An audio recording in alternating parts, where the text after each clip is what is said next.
He suffered. He died for us. It's not the cheeriest part of our faith to embrace. A week from today, we'll be celebrating resurrection.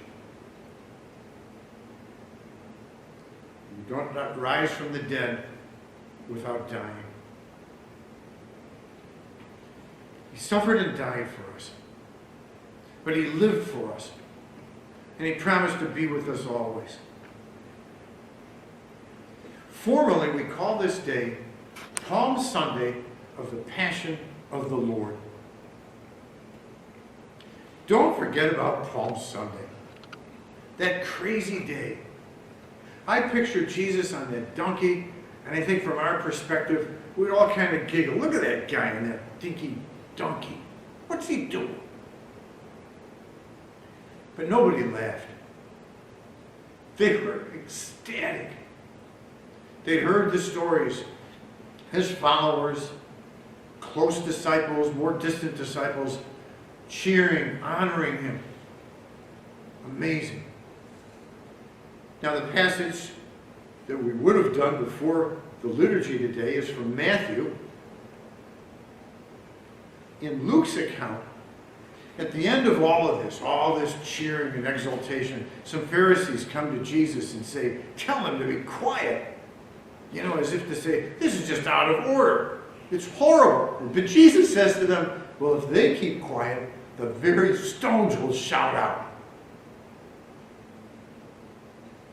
I think about him riding into town, people going nuts. And I think, my gosh, if that had been me, my head would have been so big it would have exploded. Look at me. Look at me. Thank you, thank you. There's no indication of that. And because of Jesus and who he is, true God, true man, there was no pride in him. This is who he is, who he was. I also think maybe I would be humbly or just totally embarrassed. No embarrassment in him. This is who I am. This is what I'm called to.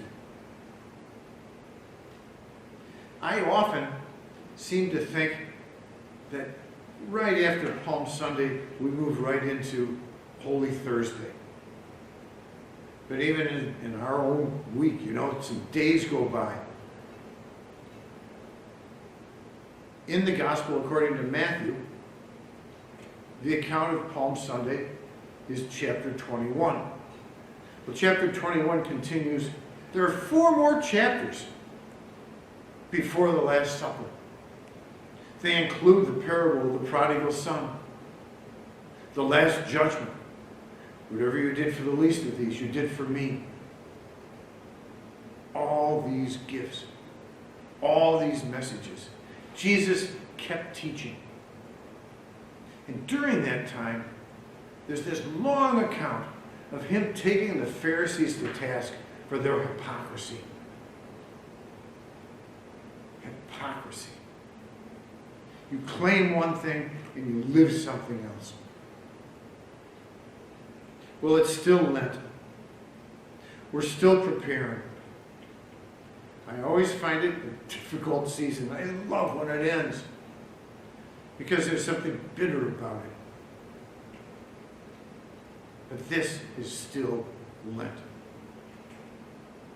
Now we're in Holy Week. Now we move toward the Triduum, Holy Thursday, the institution of the Eucharist, Good Friday, the very death of Jesus, and the emptiness of Holy Saturday, leading up to another wild but a little bit more subdued exaltation, the empty tomb, the risen Jesus. Well, I don't have to stretch this very hard to remind you that we are living this. All these limitations, all these tendencies to be anxious and frightened. What if? What if? Well, it happened. A friend of mine passed away early yesterday morning, a victim of COVID-19. His wife and one of his adult children are still battling the virus, and it's very hopeful for them. We think about these crowds, Palm Sunday, Good Friday, and there's this whole sense of the crowds, the crowds, the crowds. Well, crowds are made up of individuals.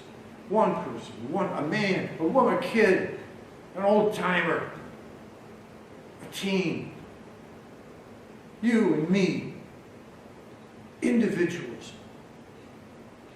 Granted, we can get swept into the energy of everything going on around us,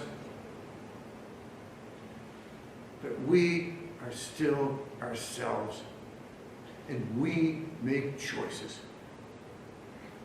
Friends, this is a difficult time. Choose to live. We're called to some distance from one another. Very wise.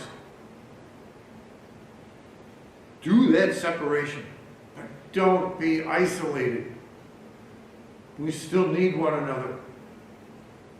Our faith, our call to charity and love, it's an invitation to make a contact, to call out, to be creative and delightful. It's going to be a strange celebration of Easter. But don't forget to celebrate it. Join us through this live stream, Thursday, 7 p.m. Good Friday, 2 p.m. For the Easter Vigil, it'll be Saturday evening, 9 p.m. Easter Sunday, 8 a.m. Thank God for the gift of each day. Thank God for walking in our midst, humbling himself, laying down his life for us. These are days to walk closely with him. These are days to give thanks for the breath of life and the love of God. To give thanks that you and I are called not just to live that, but to give that. May God bless us all.